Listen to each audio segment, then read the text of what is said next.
Hello and welcome to the Racing Gambit presented by USAWager.com for our weekly look at the horse racing action taking place not only this weekend but also today because we've got some very exciting stuff going on.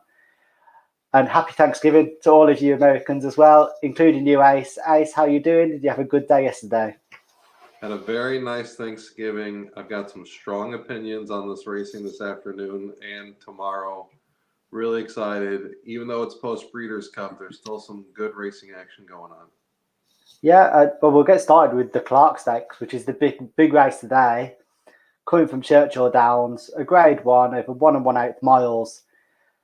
I'm pretty excited about this Ace. I think it's just a big field race, and that's all you kind of want. Obviously, Maxfield gets all the attention here since it's his last run.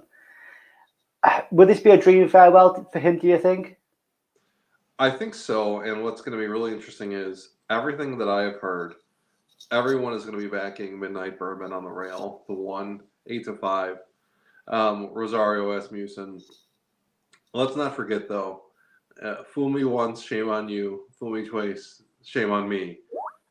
I'm not taking a 3-year-old against a 4-year-old again. I'm not going to do it. I saw what happened in the Breeders' Cup Classic. It happens time and time again. Listen, I know Maxfield hasn't really beat anyone lately, but Maxfield is 4 for 4 at Churchill Downs. They skipped the Breeders' Cup for this race. They've got an outside post, which some people are worried about, but there's only 8 horses in the field. I think Maxfield sets the perfect trip under Jose Ortiz and Godolphin and Brennan Walsh. They win going away as the second choice. I don't even think they go off as the favorite. It's very strange, isn't it? Because, like you say, people say that he hasn't beaten much, and he's second favourite in this, but there's not really much in this race anyway, so he should really be favourite. He should be. I mean, yes. Midnight Bourbon is a very nice horse. I got nothing bad to say about it. Dr. Post is a graded stake placer. You know, that he likes to bounce around, take seconds and thirds here or there. Happy Saber, the same. But realistically, there's not much in this race. King Fury, don't even get me started. I'm not even going to get you started because we hate this horse. Yeah, I think Maxfield sits the perfect trip and wins. And I think we're actually going to get like 9-5 or 2-1 on him. I think Midnight Bourbon's going to go off as the 6-5 favorite. Yeah, I think it's pretty straightforward. Obviously, you talk about Midnight Bourbon as well. He's got no form at Churchill Downs. I mean, he's only started there twice, and one of them was in the Kentucky Derby. But I think for a favourite, you need to have these kind of things ticked off. And I think for Maxfield, ticks them all. He really does. And I really think the plan was for this race. You get everything ready for this race. Churchill has been playing to Maxfield's strengths. I don't see how this horse doesn't just blow this field away. Yeah, and we did mention King Fury, and as soon as I saw his name in this race, I was like, oh God, not again. And I mean, I have given up on him now. The third in the fight last time, that was the final straw for me. But then I was looking through his form, trying to talk myself back into it. And he does have bits of form at Churchill Downs, but I am not getting suckered into this one again. I don't blame you one bit. It's just not worth it. This horse doesn't like to win races. They can compete, they can go underneath, but there's no way that they're going to be up and competing for first. No, I think Dr. Post has probably got a good chance of coming second in here. I just think it's a very interesting contender. What do you think about him? Yeah, I'm never going to pass on an IRAD horse, Shimpadin. Dr. Post took some nice seconds to, Authentic and some other horses. He's an older horse.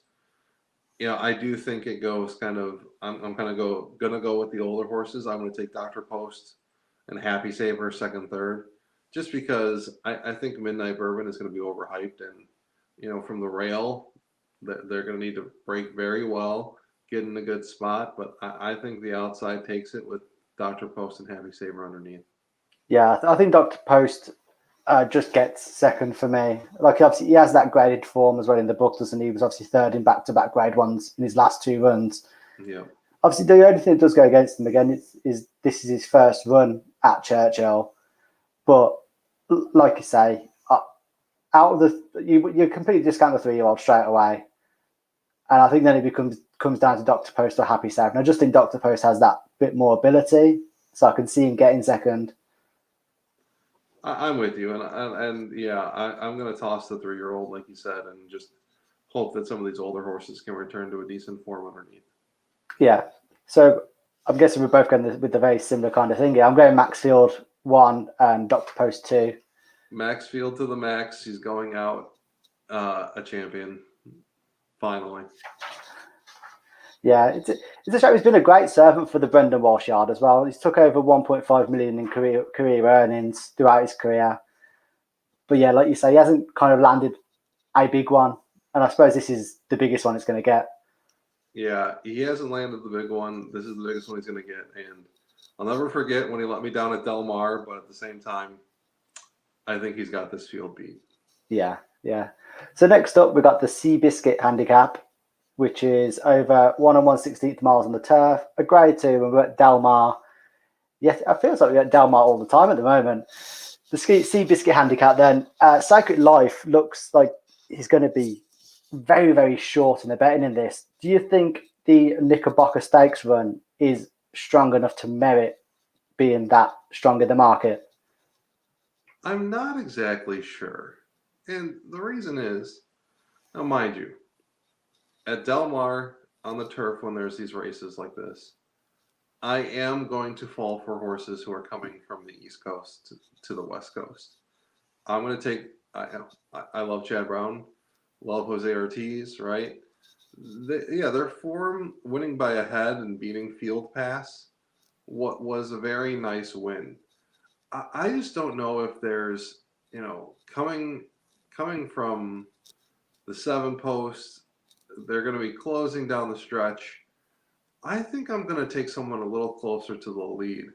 It's a unique course because we're going on the downhill, which is unique at Del Mar. I'm not sure if I'm going to land there. What were your thoughts on this race? No, see, the Sacred Life was the first one. I looked at it and I was like, nah, not for me. Like, I get the Knickerbocker win, but before that, wasn't doing a great deal.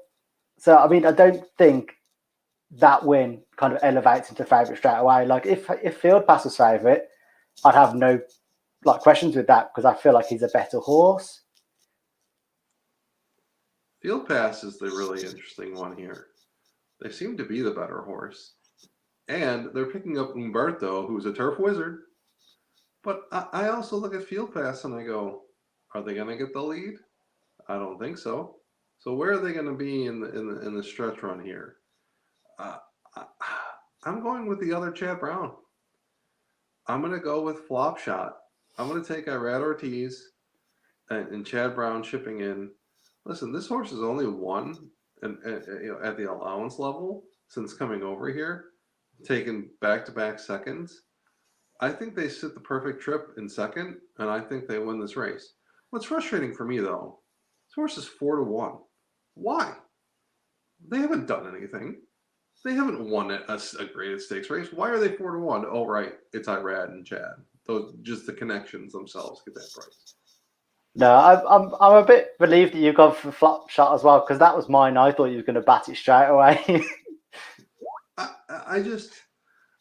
I don't think Field Pass is the horse that they once were. Even coming in with Umberto. Sacred Life beat Field Pass. I just didn't think the Knickerbocker was anything special of a race. And then just a lot of middling thirds and fourths for this horse. I think, I think you go with a price here. And not only that, but what's really interesting is we haven't mentioned Flavian Pratt on Majestic Eagle, and Flavian Pratt wins every meet at Del Mar. Only winning at 22% right now. Only winning at 22%. With a meddling horse in Majestic Eagle. I really I think I like a big exacta box or trifecta box here because I'm not going to take the favorites. No. I just thought because I looked at all this before the odds actually come out, and I was looking at Flop Shot's odds, and I was the form, And I was like, there's no way he's going to be single digits in this. No way. And that's why I thought it was going to be such like a bit of a bomb in here. And then like I saw this morning, it was 4-1. I was like, well, I'm a little bit less keen on it now. Yeah, but hey, listen. Sometimes they just know, right? Sometimes they just know. Yeah, should flop shot at least be 8-1 morning line? Yes. I mean, but I think I'm going to go with flop shot the 3 over Bob and Jackie with John Velasquez the 4, and then I'm going to factor in Majestic Eagle the 5 with Flavian Pratt. I know the form hasn't been outstanding, but they haven't been that far off from the win pool. And this is the best part about turf racing. Anyone can win. Anyone. This isn't a dirt race where, oh, I want to go grab the lead and go 23 and 46 and just walk home. All these horses have competed at the grade 6 level. All these horses are middling. There's no great horse in this race. So there's no great horse in this race. I'm going to look for a little bit of a price. Yeah, I thought Flopshot just really interested me because obviously he had the graded form in France and then come over to America, started once last year and obviously then twice this year. I just feel like he's been kind of pointed at this race and he has been for like possibly like about around a year, I guess. But yeah, I think Majestic Eagle is probably the one that's going to come second in here. He has the Wicker Stakes second from earlier in the year at Del Mar, which is a bit of course experience is what you're looking for, I guess. But I just feel like Field Pass will get third because he just loves to place. Yeah, no, that's true. Yeah, I can see him coming in underneath. And yeah, it's really hard. I mean, I understand this horse has got all the back class in the world, right? And I mean, when he loses, he's losing to Raging Bull and Channel Cat and Set Piece and Got Stormy, right? Like, how can we can't really fault them for losing to those great horses, but yeah, I just don't. Even with Umberto aboard, 6 races this year, 1 win, 1 second. Ugh, not great. I suppose that's the weirdest thing about this race is you chucked a load of horses in there that win very rarely. Yeah, yeah. And in those cases, I think you go with connections and Irad and Chad. Not that Jose and Chad can't get it done for you, but I'm going to take Irad. I'm going to take. I'm going to take the. I think he's the younger of the two, but I'm not sure. I'm sure he'll thank you for that if he's not. I know, right? Yeah, so I'll take Flop Shot and then Field Pass third and Majestic. Is it Majestic Eagle second? And where you landed on that one, Ace? I'm going in the same place, and I'm going to throw in Bob and Jackie underneath as well. Cool. So moving rapidly along to the Hollywood Derby, which is a grade 1 at Del Mar again. It's over 1 1/8 miles on the turf. This looks like a good betting race because you've got 15 runners in here, and I guess you could probably make a case for a fair few of them in here. You really can, and I feel like so first and foremost, I think there is a special horse in this race. I think Public Sector is special. I think Irad and Chad 5-2 on the 6 horse. They've won 3 in a row. They should be winning 5 in a row, but they lost by a head at Belmont in July.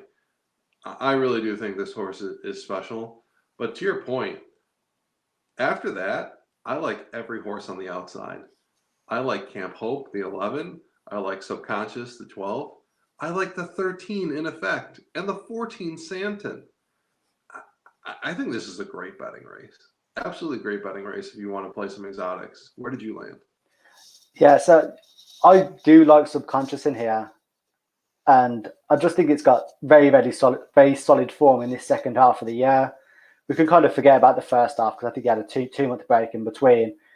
And I think it's still a bit of a step up, like from what he's been into now.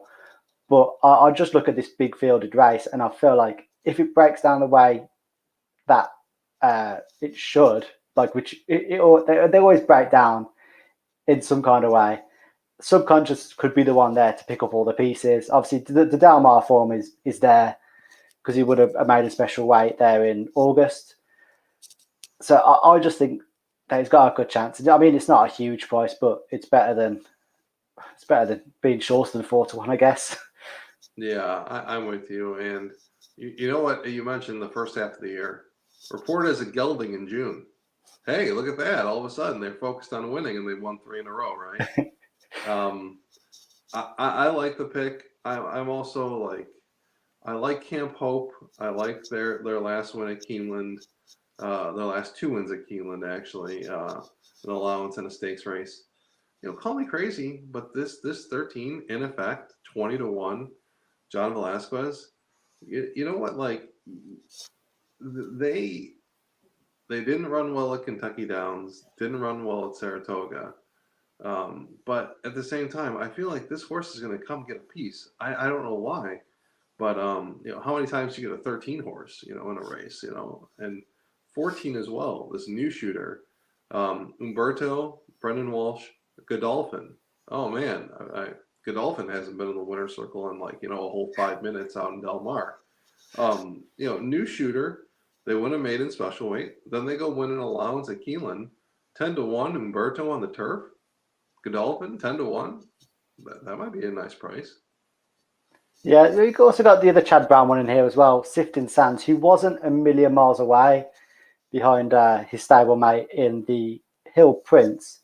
He was 3 from 4 before then as well, winning the Better Talk now at Saratoga in August. I just think, again, at a slightly bigger price, like he's going to be there or thereabouts. I think he was very unlucky in the Hill Prince, really. And this is what's super interesting about the odds makers morning line, right?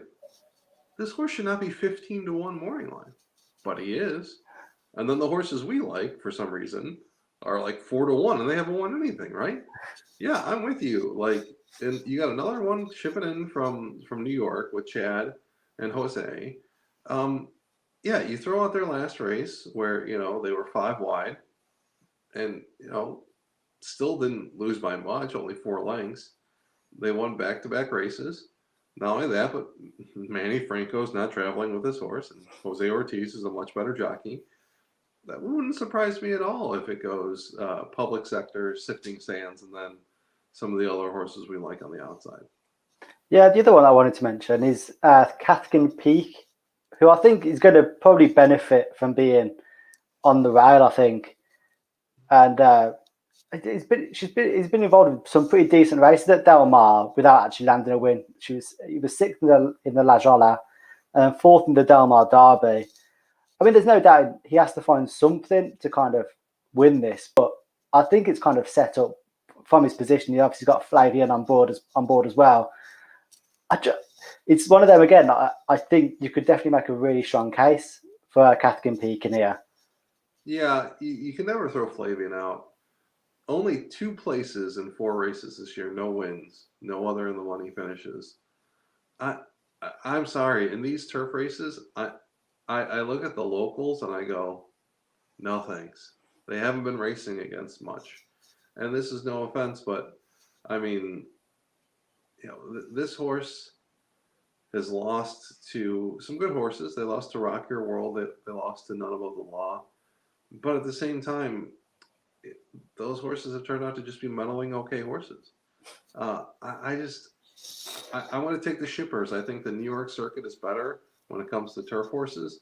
I think the Kentucky circuit is better. So I'm going to fade this one, even though it's hard to fade Flavian, who's winning at 22%, and Phil D'Amato, who's winning at 25%. Sorry, got to do it. I suppose there, the last couple of lines there is probably why he's probably 6-1. Well, yet again, this horse should be 12-1. I mean, you could swap his price with Sifting Sands, and you're probably closer to where you should be. 1,000,000%. Yeah, this horse didn't win the local stake. Not only that, but he's been high in odds when he moves up in class with this Cathkin Peak. He seems to be outrunning his odds. I think it was 46-1 in the Del Mar Derby and then 26-1 in the Twilight Derby. I'm sorry, I don't think he continues to outrun his odds. No, I mean he'd have to be going at some pace there to do that this weekend if he's 6-1. Yeah, 1,000,000%. So where you ended up on this one then? Where are you going? I'm going to go public sector. I read Chad, so I'm going to go 6, And then I'm going to go 6 over 11, 12, 13, 14. And I'll be sticking with Sifting Sands.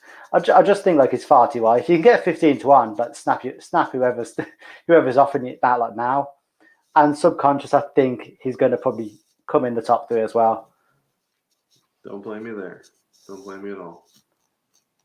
So finally, we got the Kentucky Jockey Club, which is a grade 2 at Churchill Downs. It's over 1 and 1/16 miles, and it's for the 2-year-olds. So we very rarely do 2-year-old races until probably the turn of the year. So this is kind of a first look. I'm really interested by Tis the Bomb in here. Obviously, I had it for the juvenile turf, and now it's switching back up into dirt again. I just think he's a very interesting horse, and I don't know if he's better on the turf or the dirt. And I don't think Kenneth McPeak even knows, does he, at this moment? I think this horse just likes to run and likes to win, and I was stumped by this race. And now, obviously, it's 2-year-olds. All these horses want to be on the Kentucky Derby Trail, right? I think you get Kentucky Derby points for this race. I'm not completely sure, but I'm pretty sure you get Kentucky Derby points. 2-year-olds are so tough to handicap, but how do you not like Tis the Bomb, like you said? What has this horse shown? So, hey, at Ellis, their maiden special weight came off the dirt, or came off the turf, and they won by 14 lengths. 14 lengths. That's pretty impressive. And then, yeah, they win at Kentucky Downs. Then they win at Keeneland, and they won the Breeders' Cup Juvenile Turf. Didn't win. In the book, it says second because they lost to Modern Games. Did they lose to Modern Games? I'm really confused about that still. Bettor's getting screwed. But, yeah, I don't understand how this horse doesn't blow the doors off of these other horses. But what's also interesting is you got to look at the connections again. When you don't know, let's look at the connections. Florent Giroux and Brad Cox at Vivar, right on the outside of them, coming off back-to-back wins in Kentucky. One on the turf, one on the dirt. To Tis the Bomb's inside, you got an undefeated Howling Time, Joe Talamo and Dale Romans. A lot of people are very high on Classic Causeway, the one shipping in, who didn't do terrible in their first stake race, but this is a tough one. Where are we just both landing on Tis the Bomb and saying class outranks everything else? Yeah, well, I really like Tis the Bomb, and I think you could put it on turf, you could put it on dirt, and I think either way you are going to get a hell of a ride for whatever odds he is. Well, I think he was pretty high, wasn't he, for the juvenile turf? And I don't. 7-1. Oh, I thought it was higher than that. But 7-1, and I mean, it's difficult because you could never say he would have won if Modern Games wasn't in it, because you don't know, do you? But Well, not just Modern Games, but the other horse that freaked out and landed on his back, unfortunately, right? yeah, So you're right. They probably were like 12-1, but with the exiting of both of those horses, the odds probably knocked them down to 7-1. yeah. And Classic Causeway is the one in here that I do like. I thought he was unlucky in the Claiborne because I think he was just given a really duff post to come out of, and I think he did quite well to get third in the end. I mean, it's a bit more straightforward here on the round. I think he's going to take a hell of a beating, really, because he's got everything going for him here. Yeah, and you got Joel Rosario, who's been red hot. There's so many interesting plays in here, and I'm also actually looking at a bit of a price in this race. The 10 White Albario. Listen, Joe Saffy Joseph is, I think, a very. Saffy Joseph is a very good trainer. I know they're coming out of lesser races at Gulfstream Park, but this horse seems pretty fast, and Churchill speed holds. If there isn't an absolutely blistering pace. If this horse can stop from the outside and just come with one big run, I mean, Edgar Zayas is shipping in just really for this. He's a big winning rider in southern Florida. So the fact that he's given up a Saturday to come in and ride this horse, I think this horse has got a chance. Yeah, the other one that I kind of liked, who I think has got a chance. I'm not saying he's going to win. He could come top three. Ben Diesel, who's around, where is he? It's 15-1. Yeah. So he won at debut at Churchill Downs, got a speed figure 81. He's a full brother to Will Secret, who has won 2 stakes races at Oaklawn and was also third in the Kentucky Oaks. And I think it's just 2 interesting lines that could see him kind of figure somewhere. And Dallas Stewart's horses always kind of get better with runs. And I think, I'm not saying he's going to go from like a debut win at Churchill Downs to storming this, but I feel like he could figure. Right? And I mean, he was 14-1 in the only race he's been in. And he kind of mowed down the favorite and just kind of beat him into submission, right? And they won over a mile and a 16th at Churchill, right? The thing that I'm a little worried about is I don't know if they're fast enough. Realistically, they win a half in 49 seconds. I don't think they're gonna be going that slow for this mile and a 16th. But to your point, if they're gonna be on the outside and they duck in and sit second, third, fourth, right, and come up with one big run, I don't blame you there. Yeah, I just think it's a very interesting race. It's again like the more runners you've got involved, the more fun it is to kind of try and find the winner. But Yeah. where are you landing on the Kentucky Jockey Club? I think Tiz the Bomb is just better than all these horses, and this is the thing. They wanted Ellis going on the lead in 47, which isn't super fast, but like this horse has won races coming from 6th, from 4th, and from 12th. Like if this horse doesn't break, you don't have to worry. If this horse is in some trouble, I don't think you have to worry. Like I think Tiz the Bomb is special. If they win this one, I can see their odds drastically changing for the big races the first weekend in May. I think we're landing on the same horse. Yeah, I really liked Tiz the Bomb, and I think it's just an added perk that like he's also got the experience of running a bigger field races, which I think, especially with 2-year-olds, you've got to use the massive plus in his favour. Yeah, it is really going to be something, and I do think too. It kind of talks to. There's big racing on Saturday at Churchill and Del Mar, right? Jose Ortiz could have ridden Classic Causeway here because he's ridden him every time. No, he's going to California, right? Joel Rosario has some other big rides picking up this one. I think Classic Causeway might be the second best horse, like we've talked about, but I think Tiz the Bomb is special. I think Tiz the Bomb runs away with it. Yeah, I think Tiz the Bomb probably first, and then you probably have. I'm going to stick with Classic Causeway and Ben Diesel second and third. Yeah, and I'm going to throw White Abario in there as well underneath because I think they're shipping in for a reason. I think they got something. Yeah. So we round off then. Best bets then for the weekend, Ace. What you got for your best bet? I think Public Sector rolls. I read Chad. I think that horse is special over at Del Mar, and then I'm going to play some bombs underneath. Yeah, I think I'm going to stick with Tiz the Bomb, but I'll probably stick it in a double with what about lost my horse with the Maxfield. I'll probably stick it in a double. Keep it interesting for the whole weekend. I hear what you're saying, and let Maxfield go out a winner one time.